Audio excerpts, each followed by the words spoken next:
Hey there, nation, and welcome to the show where we help you to play miniatures wargaming on a budget. It is I, Commander Cheapskate, and we are back with an episode of the Golden Age, our series of Warhammer Fantasy Battle Reports, and this is Battle Report number 123. It is a 3,000 point battle that is fought between Nurgle Legion of Chaos as well as Stormcast Eternals. My man Dark Lord Mac is back, and he's bringing the Garden of Maladies, his 3,000 point Nurgle Legion of Chaos army, and I'm bringing the Lords of Azure Skies, my 3,000 point Stormcast Eternals army. And I have to be honest with you guys, it's really awesome to get back to miniatures wargaming once again. For those of you guys who are just tuning in, we've been actually taking about a month and a half break from making battle reports because I was doing renovations on my house as well as in the studio space where I film my battle reports. And now that the renovations are done and everything is set up, it is so awesome to get back into miniatures wargaming again. You have no idea how cool it is. And so because of that, we are back with another episode of Warhammer Fantasy, and this time I'm throwing it down against Dark Lord Mac, and I'm really excited to see exactly how my Stormcast Eternals army goes up against them. Now, in case you guys are tuning in for the very first time, what ended up happening is I managed to find a new rule set for Stormcast Eternals. It was actually published on the Bells of Lost Souls website. They called it their 8.5 edition rules for Warhammer Fantasy, and in that edition they actually included rules for you to field armies of Stormcast Eternals onto the battlefield using 8th edition Warhammer Fantasy rules, which is absolutely fantastic. And since I had a leftover Stormcast Eternals army from the days that we used to do Age of Sigmar, I was really looking forward to actually putting this army through its paces by making it fight every single army in our collection. So that being said, ladies and gentlemen, we're going to play some background music real quick. As the music is playing, we will show you photos of both armies as well as their rosters. If you want to see exactly what we're taking for this one, you can pause and take a look at your own leisure, or check down the description box down below, or you can find the army list located there as well. So that being said, let's get this battle report on a roll. Crom, I've never prayed you before. I have no tongue for it. No one, not even you, will remember if we were good men or bad, why we fought or why we died. No. All that matters is that two stood against many. That's what's important. Power pleases you, Crom. So grant me one request. Grant me revenge. And if you do not listen, then to hell with you. Ladies and gentlemen, boys and girls, dying times here. Alright, so the scenario rules for this one is Battle Line. It's the most typical game of Warhammer Fantasy that we play on this channel with standard deployment as well as standard victory conditions. And in case you guys are wondering, yes, you can look in the background, you can kind of see our studio being updated. You can see the Hofsta display cabinets that I got from IKEA making up the far left-hand wall of the battlefield. We also got white lights up in the overhead lights, so that way we have a little bit brighter coloring going on with the vibrancy of the colors. And at the same time, if you're wondering, yes, the table is kind of hiked up. I actually increased the height of the chair of the table that we're playing on by a couple of inches by using some chair leg extenders, so that way it's up to our chest level, so that way we don't have to really struggle bending over and playing anymore, which is actually kind of nice. So yeah, so now that we're done bragging about my studio upgrades and we're done with the scenario rules, let's go ahead and talk about the battle plan as well as deployment. Alright, so here's an overhead shot of the entirety of the battlefield. As you can see, Dark Lord Mac and I are playing on a 4x6 table. Dark Lord Mac is deployed on the far side of the table while I'm deployed on the near side of the table. And pretty much my plan is pretty much just to try to capture my opponent in a full envelopment is what I'm going to try to do. So Dark Lord Mac is playing the Garden of Maladies. It is a Nurgle Legion of Chaos, but it's also some of the smaller Chaos armies that we actually have in our studio's collection. The only thing I really have to worry about is pretty much fighting on the flanks. On either side of his army, he has his rot flies with his plague bearers running on top of those guys, his plague drones. So I do have my work cut out for me taking those guys on, but hopefully what I'm planning on trying to do is hopefully I'll be able to destroy his flanks, and then what I'm planning on using is lightning chariot to kind of draw my opponent inward. And what I'm going to do is I'm going to take my liberators as well as my Zenithal Titans, who are put off to the side for using End from the Skies They Came special rule. And what my plan is to do is to capture him in a three-way pincer attack. Really, I'm going to have my prosecutors try attacking from the left-hand side, have my heralds of the heavens, my three Palador Vanguard Paladors attacking from the right-hand side. At the same time, use my Adjudicators to kind of suppress them from the front, and then have him being attacked from the back by both my Liberators as well as my Paladin Retributors. So that way I catch him in a pincer attack, and hopefully I can destroy him that way. And that's one of the things I'm really going to try to shoot for this time around, and see if I can surround and pound my opponent with, even though I have a much smaller model count, hopefully I can outnumber him just by, outmaneuvering him for the most part. And that's pretty much what my battle plan is for this one. So with battle plan over with, let's go and talk about deployment real quick. So, starting my left-hand side, for the deployment for the Lords of Azure Skies are the Xereus of the Aether. They're a unit of 5 Prosecutors, armed with paired Celestial Hammers. Also leading that unit are 2 characters. I have one character named Icarus the Lamplighter. He is my Knight Azeros. He's also got a Starblade. He's also got Leader of the Way special rule. He's also got the Eliminator of the Lost special rule. He's got the Light of Sigmar as well as a Shriving Light. And then also leading that unit is another character named Orion the Sky Hunter. He is my Knight Venator rather. He's armed with a Realm Hunter's bow. He's also got a Star Eagle as well. And that pretty much makes up my left-hand flank.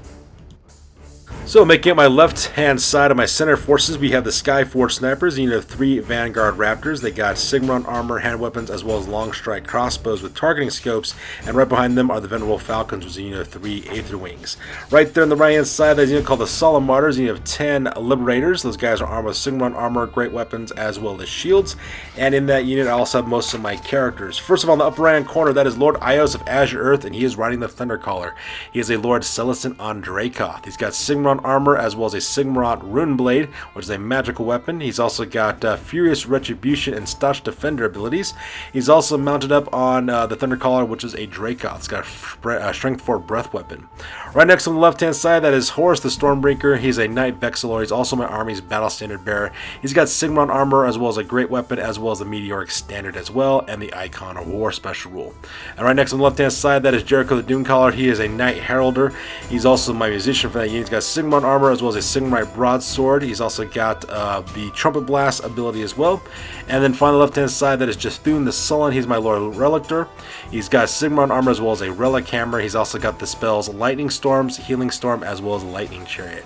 He's also packing a Dispel Scroll. Meanwhile, on the right-hand side there, let's go on the right-hand side of my center lines. On the left, that is the Scions of Mercy. You have 10 Judicators.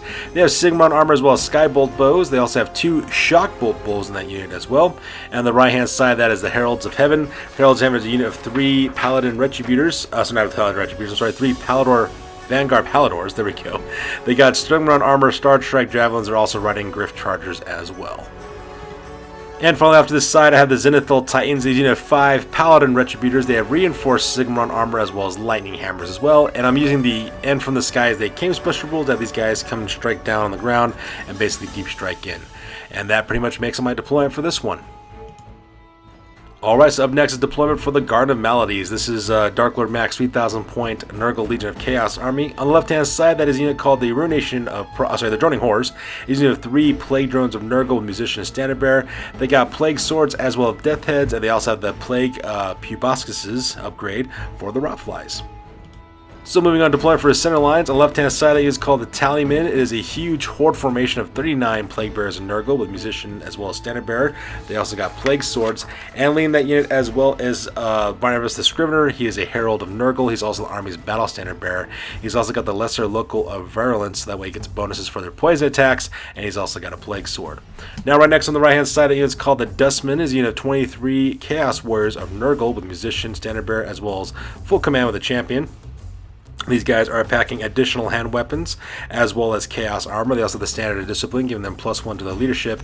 And leading that unit is Festus the Empowered. He is a level 3 wizard from the lore of Nurgle. He's got his Pestilent Poisons as well as a Shroudling bound spell as well.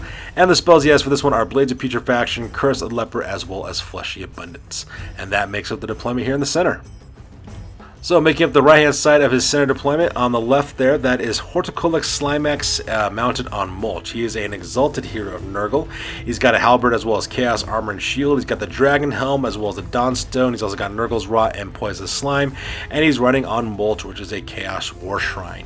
And then right next on the right-hand side, that is Hastur, the King in Yellow. He is a demon prince of Nurgle. He's also the general of this army. He's a level 4 wizard from the lore of Death. He's also got Demonic Flight as well as chaos armor. He's got the Sword of Striking as well as a Charm Shield, a Dragonbane gem, as well as a Chaos Familiar. He's got Scaly Skin as well as Soul Feeder.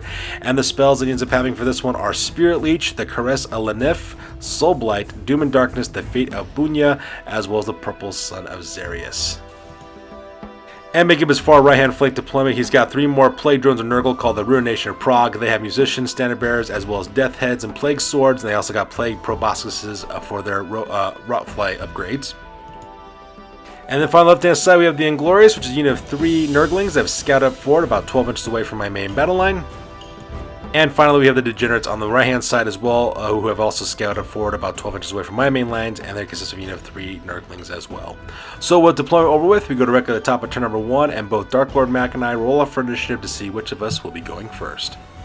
Alright, so that takes directly to the top of turn number 1, and I managed to get the initiative on this one. So this one is taken after the move phase, and as you can see in this photo, I do not move my forces whatsoever. And for a pretty good reason. The reason why I do that is because, for one, basically I also, for my Skyforce snipers, they're either a move or shoot unit, so not moving them is going to be for my best interest, that way they can open fire with their long strike crossbows. And finally, my Scions of Mercy, those guys are my adjudicators, they get to shoot twice if they don't move, so not moving any of my forces is pretty much part of my plan. I want to lure in Dark Lord Mac to close the distance between us, so that way I can whittle him down with some long range fire, and then hopefully I can envelop him by using magic, and also by securing the flanks as well. So I don't want to get charged at by these guys, I want to do mainly countercharging, so that's the reason why I'm kind of holding back for this point. So because of that, I really don't move. Unfortunately for me, magic phase was kind of a wash because I only have a priest, level 1 wizard priest in my army, because magic's not very good for Stormcast Eternals, and my opponent Dark Lord Mac was able to shut it down. So the magic phase over with, to go directly to the shooting phase. And the shooting phase is pretty much kind of like mixed fruit up here in the front. First of all, I opened fire with my prosecutors. They decided to open up with their celestial hammers by throwing them directly at the Nurglings of the Inglorious. I was able to put 1 wound on those guys. Meanwhile, the Heralds of Heavens, my Vanguard Paladars, actually had better luck, managed to destroy 1 whole base of Nurglings using their Star Strike Javelins, which is absolutely fantastic. So from there, I then decided to call down the Meteor using my Meteoric Standard for Horus the Stormbringer, and I basically just brought it right down, right between the Tallyman as well as the Dustman on the right-hand side. For the Tallyman, I was able to kill 4 of those Plague Bearers, which is absolutely fantastic. However, the real show, though, was over here on the right-hand side with the Dustman. I concentrated fire with my long strike crossbows from the Skyforce snipers, as well as my adjudicators from the Scions of Mercy, and they opened up directly onto the Dustman. By the time it was all said and done, I was able to kill 6 of the Dustmen, which is absolutely fantastic. And at the same time, I was able to kill off Festus the Empowered. I was able to do so by having the sniper rules from my Skyforce snipers, as well as using the Sky Shock Bolt blows from my 2 characters who were carrying it inside of the inside of my Scions of Mercy. So because I was able to kill Festus the Empowered, was all kinds of awesome. Unfortunately for me, though, these guys did pass their panic check, even though they couldn't use the general's leadership, but they were still leadership 9, so they were okay, and they kind of held their ground for the most part. So with the shooting phase over with, there's nobody engaged in close combat, so we skip the combat phase, and we go directly to the bottom of turn number 1 for the Chaos Legion of Nurgle. Alright, so that takes directly to the bottom of turn number 1 for the Nurgle Legion of Chaos, and this photo is taken after the move phase. And as you can see in this photo, my buddy Dark Lord Mac just kind of brings the pain for the most part. Anything that can march forward pretty much does so, and just sends them up straight forward directly towards my lane lines. As you can see, the first thing he does, he actually declares a charge with the Inglorious, so you go directly into my Scions of Mercy on the right hand side. I did stand and shoot as a charge reaction, so because I was able to eliminate another whole base of Nurglings, which is absolutely fantastic. At the same time, he also does try to declare a charge of the Degenerates, but unfortunately for him, though, he fails his charge. I think he only goes up forward, 3 inches, and ends up doing. I did, of course, did a stand and shoot reaction. My Skyforce snipers was able to take off a wound on one of the Nurgling bases. Everything else, though, marches up forward, or if they can. So on the left-hand side, we got the Joining Horrors. Those guys just kind of hover forward 10 inches. At the same time, the Tallymen, as well as the Dustmen and Horticulus Slimex, those guys march up forward as well. Meanwhile, on the right-hand side, the Ruination Prague also moves up 10 inches. Using the hover special rule to go over the right hand side. And finally, Hastur the King in Yellow actually does a march fly move, moving 20 inches away from his main line directly to that forest on the right hand side, which is actually kind of terrifying considering that he has death magic for that guy. So that's going to have my work cut out for me there. So that pretty much makes the move phase on this one. Here's a close of the Degenerates, who actually took an additional wound because of a failed charge they had against my Skyforce sniper. I did stand and shoot as a reaction. I was able to put a wound on one of those Nurglings, so that part was pretty epic. And here's a close of the Joining Horrors, moving as quick as they possibly can by hovering over on the left-hand flank between the ruins as well as the forest on the left-hand side of the battlefield. And here's a close-up of the Inglorious, who did a charge directly against my Scions of Mercy. I did a stand and shoot reaction because of that, and I did manage to take off a whole other base of the Nurglings, so they only have 1 base of guys left. And between you and me, I actually like my chances against these Nurglings. And here's a close-up of the Tallymen, as well as the Dustmen, marching as quickly as they can through the ruins of the village in the center. And finally, there's a close-up of Horticulus Slimex as well as Mulch, as well as the Ruination of Prague, moving up as quick as they can on the right-hand flank. And then finally, you get a close-up of Hastur the King in Yellow, getting ready to unleash some magical goodness on my right-hand flank. So with the move phase over with, we go directly to the magic phase. And during the magic phase, Dark Lord Mac did manage to roll a 10 for the Winds of Magic, which means that according to the Reign of Chaos chart, he gets a bonus for his demons. They all get +1 to their ward save for all the demons in his army. And since half his army is made up of demons, that's actually pretty good because almost all of them have like a 4 ward save now, which is absolutely fantastic. For the rest of the magic phase, though, I had a pretty successful, magic phase, all things considered. I was able to stop all of his death spells that he was trying to get off with Hastur the King in Yellow. I tried to get off Doom and Darkness, he tried to get Soulblight off, he even tried to do a small version of the Purple Sun of Xereus, which I was able to shut down.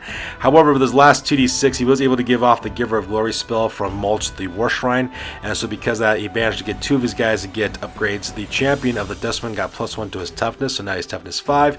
Meanwhile, Horticullic Slimek gets +1 to his initiative for the rest of the battle, meaning he's initiative 7, so he is wicked fast. So with the magic phase over with, we skip the shooting phase because Chaos don't play that game, and we go directly to the combat phase.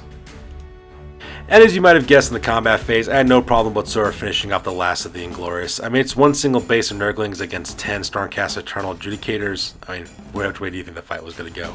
So with the combat phase over with, we go directly to the top of turn number 2 for the Stormcast Eternals. Alright, so that takes us directly to the top of turn number 2 for the Stormcast Eternals, and this photo is taken after the movement phase. And so on this one, I decide to kind of advance forward is what I decided to do. So the first thing I do, of course, I declare a charge with the Seraphs of the Aether led by Icarus and Lamplighter. Those guys charge forward, and they go crashing directly into the running horrors on the far left-hand flank. Meanwhile, at the same time, though, I did let Orion the Sky Hunter. I decided not to move him with that unit. I decided to have him stand his own ground by himself, so that way he could open fire with his Star-Fated Arrow. My plan is to hit Hastur the King in Yellow, his Demon Prince, with it. Hopefully kind of one-shot him off the table at the same time.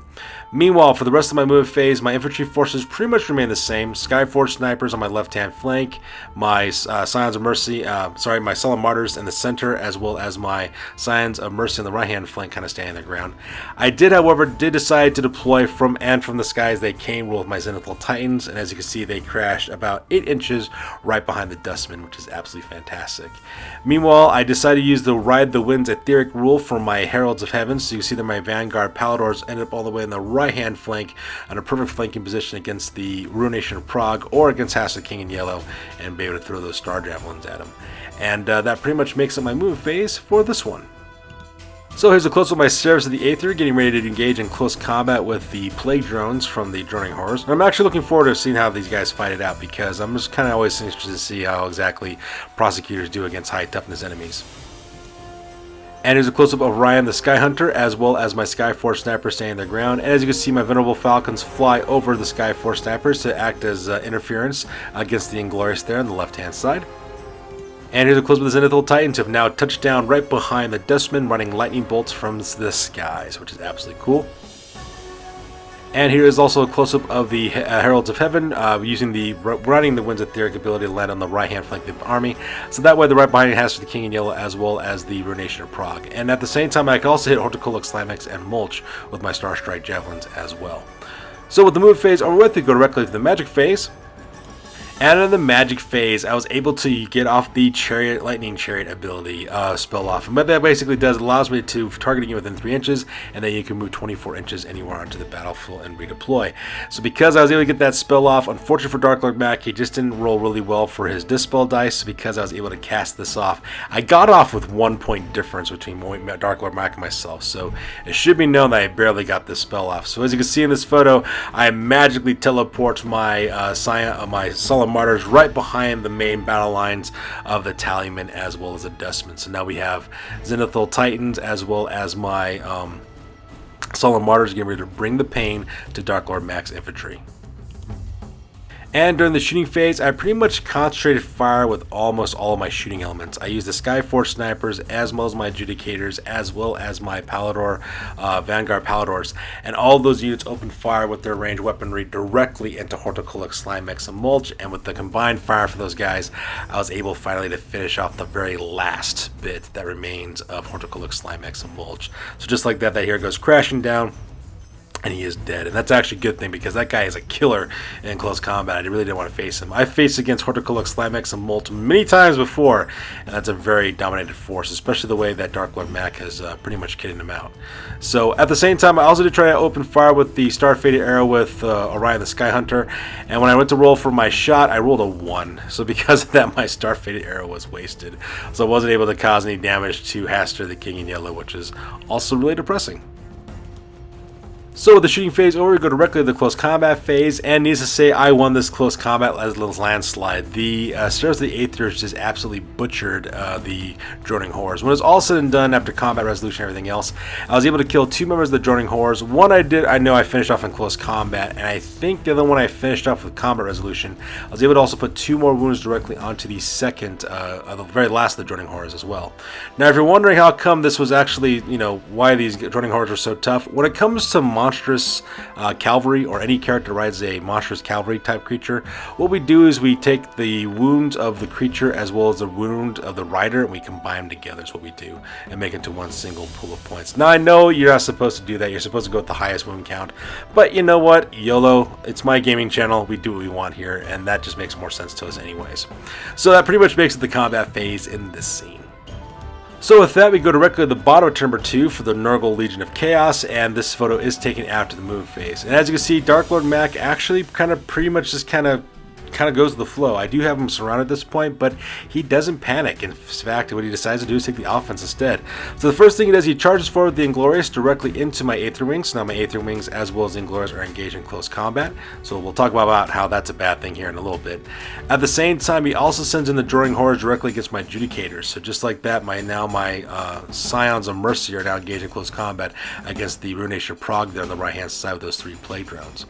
Meanwhile, in the center of the battlefield, he decides to basically forego caution, and he does swift reforms with both the Tallyman as well as the Dustman. So those guys turn around 180 to face against my Zenithal Titans as well as my Sullen Martyrs. So that's going to be very interesting to see exactly how that combat goes. And the very last thing that he does, of course, is he also takes Hastur the King in Yellow, has him do a march fly all the way to the right hand side between the 3 standing stones, and puts him directly on the right hand flank of my main battle line. And that pretty much makes up his move phase for this one. So here's a close-up of the Inglorious going up against my Venerable Falcons, and looking back now, that might have been a bad idea to do that. And the reason why is because my Venerable Falcons are Aether Wings. They only have Leadership 6, and Nurglings do cause fear, which means I have to take a fear test on Leadership 6, which could be pretty bad. So no spoilers, but yeah, just think about that for a second. And here's a close-up of my Stairs of the Aether, getting ready to finish off the very last of the Droning Horrors here on the left-hand side. And here's a close-up of Dark Lord Mac's main battle lines with the Tallyman as well as the Dustman. Do a quick swift reform to turn 180 to face off against my Solemn Martyrs as well as my Zenithal Titans. And here's also a close-up of the Ruination Prague charging directly into close combat against my Scions of Mercy. I did, of course, stand and shoot as a reaction. I was able to put 2 wounds directly onto one of the Plague Drones. Now, on the close of the Hastur King in Yellow, I did make a mistake in 2 different ways. First of all, in the previous slide, I told you that he flew up the right-hand side. That was actually a mistake on that one, and let me tell you why. What ended up happening is that he actually declared a charge against my Heralds of Heaven. And so because of that, I didn't want my Heralds of Heaven to face against a Demon Prince. So because of that, I decided to flee as a reaction, because, these guys are quick. They got 3d6, pick the 2 highest for Swift Stride. I'm thinking I got this in the box, and then of course my opponent rolls to charge against them. So he decides to go commit forward, so I roll my 3d6, I roll 3 1s. I kid you not, I rolled all 3 1s, so because of that, my Heralds of Heaven only escaped like 2 inches what they ended up going. It was absolutely ridiculous. So of course then Dark Lord Mac also rolls his 3d6 because he's got a flying demon, and he rolls 3 6s. So because of that, he flies like 22 inches, running just right through my guys and just running them down and finishing them all one by one, which is absolutely horrific. It was just absolutely horrible seeing that happen. So that really happened. So with the movement phase over with, we go directly to the magic phase. So in the magic phase, once again, Dark Lord Mac rolls another 10, rolls a 6 and a 4, just like last time. It was absolutely fantastic. So because of that, he also gets a +1 bonus to all the ward saves for his demonic models. So that part was really bad as well. So now that we got the Winds of Magic and the Reign of Chaos chart off, we go directly to the magic phase. And Dark Lord Mac did it. The crazy, crazy maniac. The Dark Lord finally did it. He managed to cast a magical vortex spell against me. For those of you guys who watched or are longtime viewers of the channel, you know exactly how Commander Chiefscape feels about magical vortexes. Magical vortex spells haunt my dreams. They are the shadow that follows me throughout my Warhammer career from 8th edition onward. They just suck the living soul out of me because whenever I get magical vortex thrown my way, it just ends up being absolutely devastating and just destroys all my forces at the exact same time, and that's exactly what happened here. Dark Lord Mag basically takes 6 dice and he throws it all at the boosted version of the Purple Zone of Xereus. He managed to roll like 3 6s, I think 2 5s, and a 2, I think is what ended up happening. So, needless to say, this spell gets off with irresistible force. And he plants it right there on the right-hand flank of my Zenithal Titans. He rolls the artillery die to see exactly how far it goes. He rolls an 8, so this thing's going to be flying 24 inches across my main battle line, across my Zenithal Titans, as well as my Solemn Martyrs, where also my generals and everything else. Which is really bad because basically what ends up happening is I have to pass initiative tests or my guys are going to get killed. Now you might be thinking, well, Commander Chiefscape, this is a great thing because, you know, most of your guys are initiative 5 according to the 8.5 rules. And normally you'd be correct. You'd be surprised how many 1s and 6s I can roll when the time comes. Oh my god, it was just really, really bad. So yeah, this is what the end result looks like after the Purple Zone of Xereus is done burning my Stormcast Eternals to a crisp. This is what it looks like. I used to have an army here at one time, if you could actually believe it. So let's talk about it. So first of all, you would not believe the number of 6s and 1s I rolled for my initiative tests. Because if you roll a 1, it automatically becomes a failure. And if you roll a 6, it also becomes a failure too if your initiative is higher than 6. Now most of my guys are actually initiative 5. My general is actually initiative 7. And it was just horrible. So first of all, I lost 3 members of the Zenithal Titans. Only 2 of my Paladin Retributors are still left alive.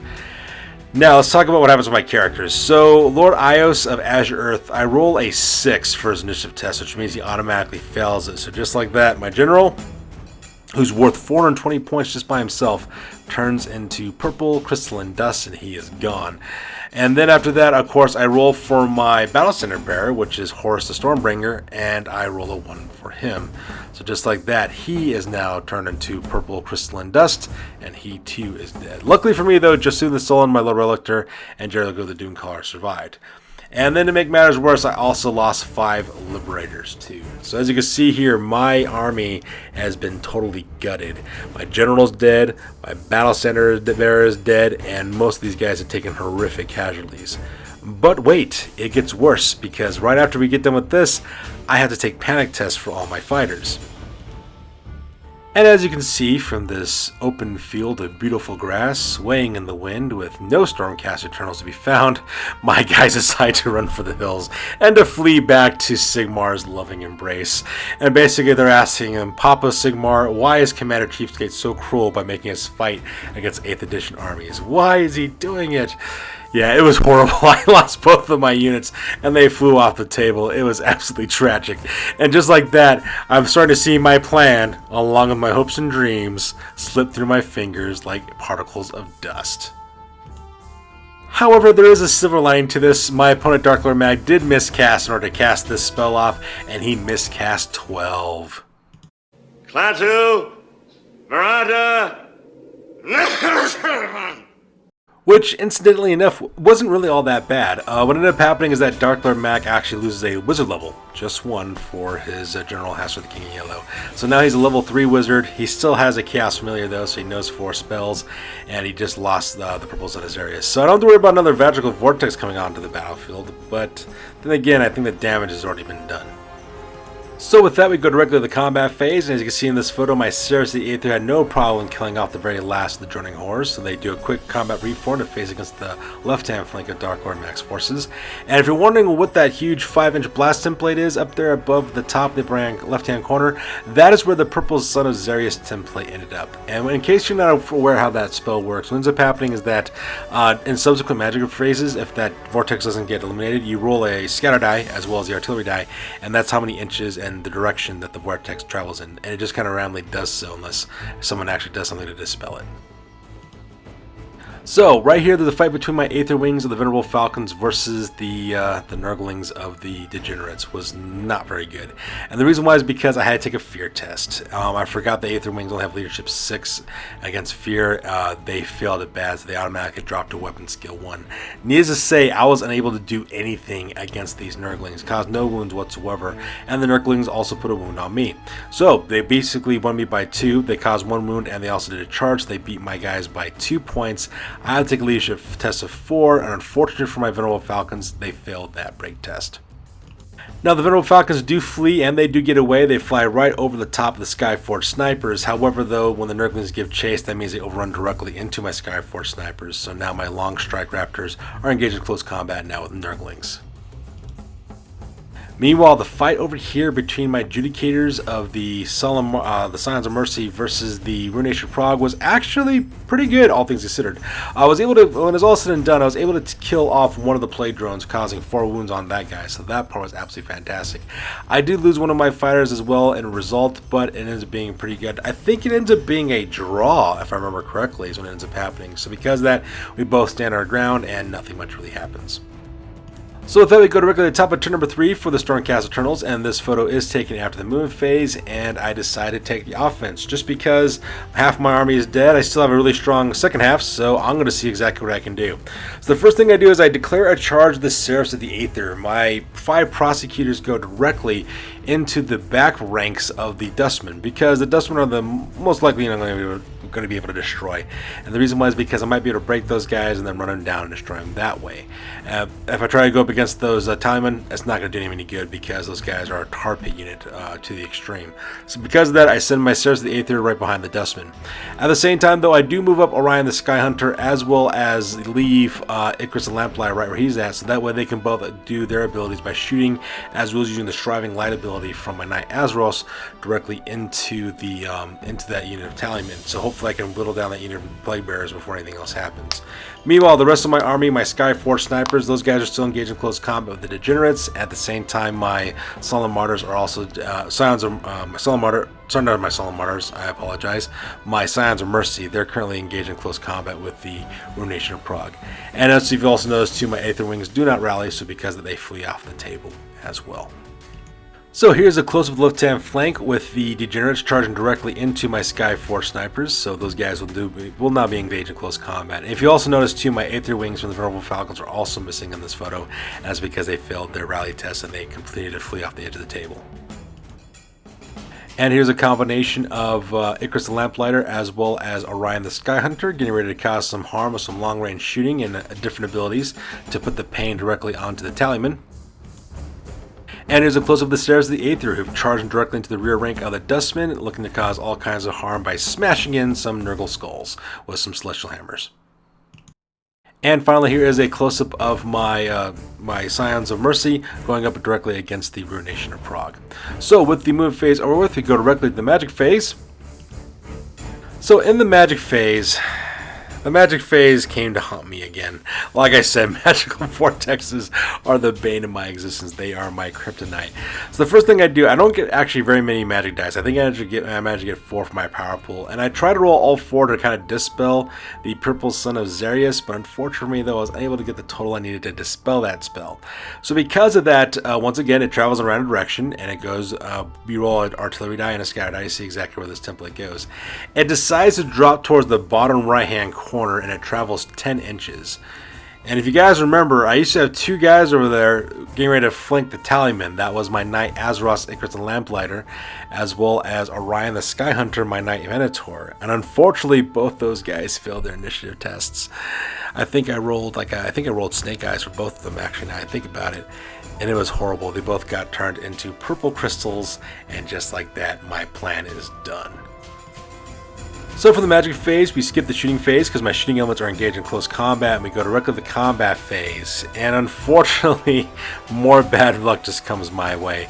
The Nurglings cause fear, so because of that, I do have to take a fear test with my Skyforge Snipers. Now, my Skyforge Snipers are Stormcast Eternals, so they do actually have some pretty good leadership. They actually have leadership 8 for a standard. Unfortunately for me, though, when I went to roll my leadership die, I rolled a 10, so because of that, they failed their leadership test, which means that they'll drop down to weapon skill 1. And and as you can see, I did nothing to the Nurglings. I was unable to hit them. However, the Nurglings are able to kill one of my Skyforge snipers. So because of that, I lose this combat by 2, and to make things worse, that drops me down to leadership 6. I had to take a break test, and I failed my break test. I flee, the Nurglings pursue and overrun and kill my Skyforge snipers, and now my noble long strike crossbow wielding Vanguard Raptors are now being violated by a wave of Nurgle that are just basically eating them and devouring them to death like piranhas. It's absolutely horrific, and it's a horrible, horrible way to die. And to make matters worse, the combat between my adjudicators from the Scions of Mercy as well as the Ruination of Prague did not go well. We only managed to get a wound off on one another, and because of that, it ends up being a tie. It was just absolutely horrible on that part, so that part was really, really bad. So, yeah, things are not looking very good right now for my army. However, there is some good news. As you can see in this photo, the fight between the Xereus of the Aether as well as the Dustmen was absolutely fantastic. I managed to kill 4 of the Dustmen, but I only managed to put 1 wound on one of my Xereus of the Aether. So that part was absolutely fantastic. So because I did cause 4 wounds, I lose 1 because I caused wound back, but I charged, so it ends up being a 4 as well. Now my opponent does have a banner, which drops my combat res down to 3, but because I charged from the rear, I actually get a combat bonus of 5. So because of this, I actually win this combat by 5 points, which drops the Dustman's leadership, I believe, down to a 4. And then my opponent has to take a break test. Unfortunately, though, he failed that break test, and like a fool, I decided to pursue. Now you might be wondering, Commander Chiefskate, why is it a bad idea for you to pursue? Well, I'll show you why here in the next slide. This is why it was a bad idea to pursue. So I did pursue across the Dustman. I think I went forward, 11 inches what it did. So I did run down the Dustman, and I managed to kill those guys in the overrun, which is absolutely fantastic. And I felt great. I felt vindicated. I was like, yes!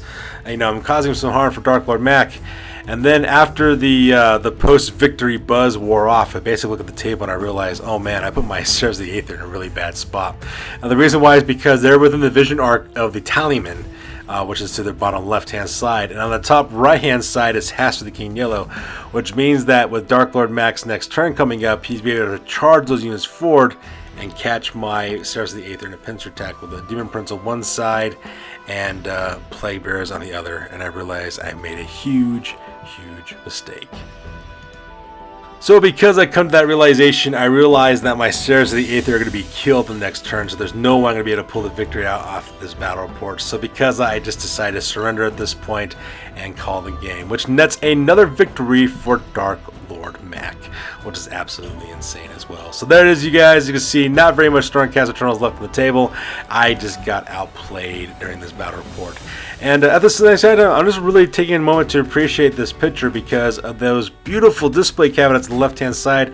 They have a little shelf that's also in the front, the lip to, and we can actually put our used models up there when we're playing our games. And it just makes, oh my gosh, it just makes so much things so much easier just to be able to unload and reload from that cabinet to the table. Oh, just absolutely, it's a great upgrade. Anyways, I'm done gushing. So, with that being said, ladies and gentlemen, go directly to the after action report because this battle report is now officially over. That's it, man. Game over, man. It's game over. I thought about staying. They offered me the chance to lead them, to teach them, to be king. Uh-huh. But my place is here, so I swallowed the juice, said the words, and here I am. Did you say the words right this time? Well, maybe I didn't say every single tiny little syllable, no, but basically I said them, yeah. Basically. Alright folks, now it's time for the after action report. This is the part of the battle report we talk about what went well, what went poorly, and what we can learn for the next time that we do battle. This is the after action report for the Golden Age Warhammer Fantasy Battle Report number 123, and this one ended up being a defeat for yours truly. Dark Lord Mag was able to score 2,161 points off of me, and I was only able to score 1,643 points in return. For my losses, I lost Lord Ios of Azure Earth and the Thundercaller, Jethune the Sullen, Horus the Stormbringer, Jericho the Doomcaller, and the Solemn Martyrs, the Zenithal Titans, the Skyforge Snipers, the Venerable Falcons, and the Heralds of Heaven. Dark Lord Mac, he lost Festus the Leech Lord Empowered, as well as Horticulus Slimex and Mulch. He also lost the Dustman, the Inglorious, as well as the Droning Horrors. So once again, Magical vortexes are my kryptonite, and this battle report just straight up prove it. And just to illustrate why that is the case, I was actually starting off doing pretty well. I managed to kill Festus the Leech Lord. Empowered, I was also able to kill off Heltercolic Slimex. I was almost ready to capture Dark Lord Mac in a full envelop with my forces outmaneuvering his own on the battlefield. Things were looking really, really good and looking really, really up. And then he cast the boosted version of the Purple Sun of Xereus, and it ended my dreams of glory. It just wiped out like half of my army in one fell swoop, so that part was horrific. And that kind of also illustrates one of the problems with playing Stormcast Eternals, especially later on with the 8th edition rules. Magic is a huge problem for Stormcast Eternal army, and the reason why is because in this current edition of the 8.5 rules, it pretty much ends after the Vanguard Chambers opens up for Age of Sigmar, so there is no real new rules for the new magical units for Stormcast Eternals. So at least none that I could find at this point. So because of that, I'm not sure if there's another rule set available out there, but this is what I'm using, and so this actually kind of illustrates a weakness that they have. But however, for you, my viewers, if you guys know if there is actually a new rule set out there for Stormcast Eternals for 8th edition, please let me know, because I'll be really interested in seeing those at the same time. Now, when it comes to this army's record, currently right now, after 9 battle reports, its record is at 4 victories as well as 5 defeats. However, even though I lost this battle, it was an extremely fun game to play, and the reason why is because it just feels so good to get back into miniatures wargaming after being away from it so long, so that part was really, really nice as well. Not to mention, Dark Lord Mac is an awesome guy, great opponent to play against, and as always, I am looking forward to the rematch. So that's good for this week, guys. As always, please feel free to comment, like, and or subscribe. Your guys' input is invaluable to us as always. Also check us out on Facebook, Instagram, as well as blogger.com for all the latest, greatest hobby news related on this channel. That's good for this week, guys. We will catch you guys next one. Peace out and stay classy.